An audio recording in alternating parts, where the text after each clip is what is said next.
Israel has once again warned the Syrian government and President Bashar al-Assad of possible attacks. Israel's ambassador to the United Nations, who was speaking at a Security Council meeting, said that, quote, if provocations by the Syrian government continue, Israel will have no choice but to respond accordingly. Ron Prosor repeated Western allegations that Syria possessed chemical weapons and that Israel could not tolerate it. This as Tel Aviv has launched attacks on Syria several times since the beginning of 2013.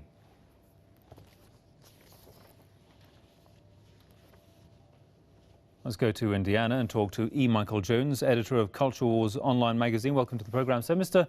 Jones, first of all, what are the chances of Israel physically getting involved in Syria? If physically you mean by troops on the ground, I don't think they're very high. But I think what we're seeing here is the outcome of Israel and the United States policy of destabilizing all of the countries that are neighboring Israel. I think that this is based on a mistaken understanding of what the people in the surrounding countries are like. These people were held in check largely by dictators, pro-American dictators like Mubarak. Once those dictators are removed, the local population expresses itself oftentimes by violence against Israel, because the hatred of Israel is so widespread through these countries.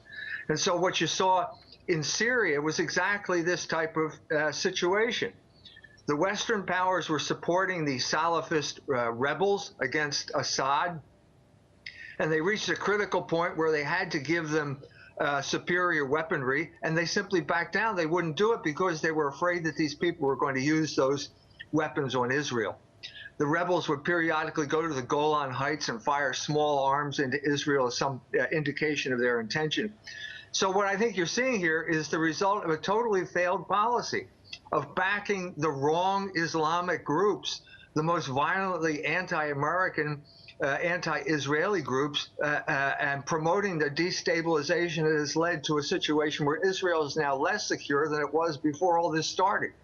Indeed, and of course there seems to be disunity and mismanagement among the insurgents themselves. I mean, so where do you think the situation is going to head? Well, it'll lead to more and more anarchy.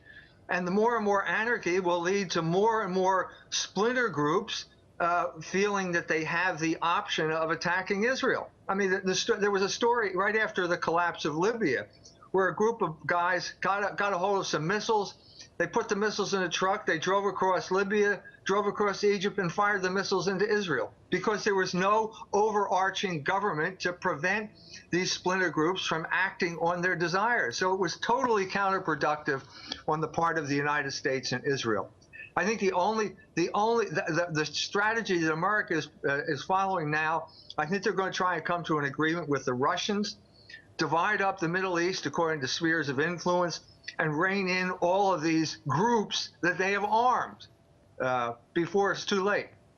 And of course, how much fear is there that these insurgents fighting in Syria will one day come back to Europe and attack them, the ones who supported them?